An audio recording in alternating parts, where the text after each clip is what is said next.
Well, joining me to discuss this developing situation in South Sudan right now is Majok Gwandong, who is the ambassador to Kenya from South Sudan. Thank you very much for joining me this evening. And we've heard some conflicting reports about what exactly is going on in South Sudan, about the cause of the fighting last night and this morning. We've had reports saying that it's a clash between Nuer and Dinka soldiers and now an attempted coup. So what exactly is it? What is the cause of the fighting in South Sudan? Well, thank you. First of all, thank ATN for this opportunity. In fact, what had happened last night, a group of SPLM members attempted to make a coup to overthrow the government in Juba. And they started by attacking the SPLA headquarters Southern Command, which is south of Juba. This thing went throughout the evening yesterday until early morning. So this morning, the government have crushed the rebellion, and now the government is in control. I think many of these people have been arrested and some of them are still on the run. But I can assure the citizens here in Kenya and elsewhere, including South Sudan, that the situation is under control of the government. The president has spoken in a press conference during the day. So now the situation is calm, and I hope that by tomorrow the flight will resume to Juba. Okay, well, you say the situation is calm. There have, however, been some reports that there are still two hostile forces that have not been defeated. This attributed to Colonel Philip Aguer. Well, the perpetrators, the one who attempted the coup, they have to run away, definitely. They have not been captured.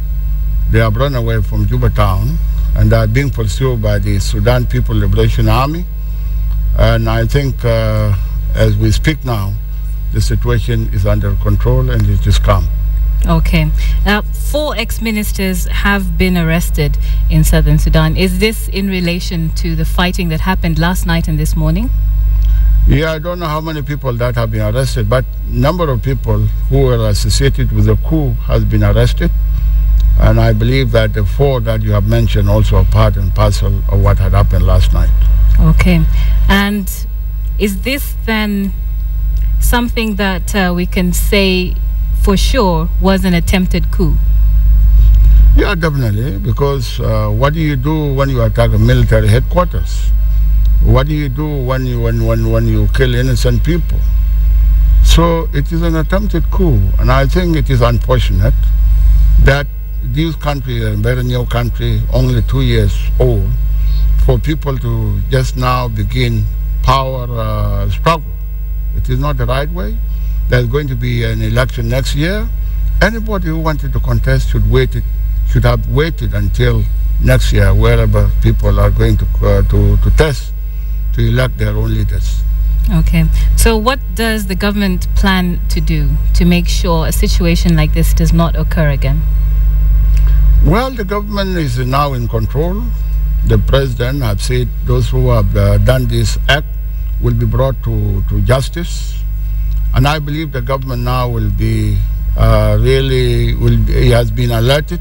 And I think the government will now see into it that some of these elements that are trying to disturb peace in the country must be watched very carefully. But clearly there are some underlying tensions. If we look back at Saturday's meeting, for example, of the National Liberation Council, which did not seem to go too well, it seems that this is more than just stifling a coup. What about those underlying tensions? What is the government planning to do about that?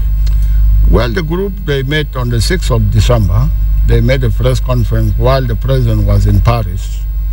And when the president came on Sunday, he came and proceeded the following day to the funeral of late President of South Africa, Nelson Mandela. And then from South Africa, he flew to Kenya to attend the Jubilee anniversary of Kenya, 50 years of independence. And the same day, he went back to Juba.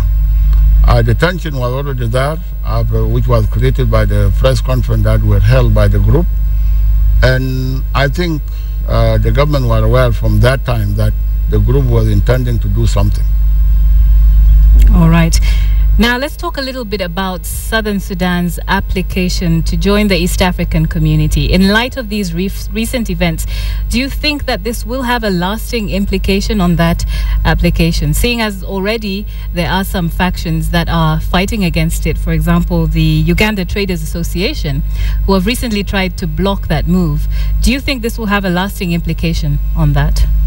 Well, I don't think so, because the application of South Sudan was launched last year by the President of the Republic, His Excellency General Salva Kiir Mayardit, and I think it was well received by the leaders of the region. It is just a question of time. There was a technical committee sent to Juba 3 months ago, which came back from the East African community, and they recommended South Sudan to start the process of joining the East African community. I don't think there is any relationship between the coup and the application to East Africa, because the government is in control, things are going normally, and I believe the application will also go according to the plan. Okay, well, you've said you don't think it has any implication, but the East African Treaty does require members to adhere to good governance, democracy, the rule of law, and respect for human rights. So with a situation like this, just 2 years on, do you think that Southern Sudan is in a position to say that they absolutely do adhere to all those terms? First of all, coup has nothing to do with human rights or good governance. Coup is a coup. And of course, the AU Charter have already ruled out any group taking any government by force. So it is something illegal, and when you have an illegal situation, there is no way you can talk about human rights, because if the group respected human rights, they would have not attempted in the first place to take the government by force. All right. Well, thank you very much for joining us this evening. It was a pleasure speaking to you.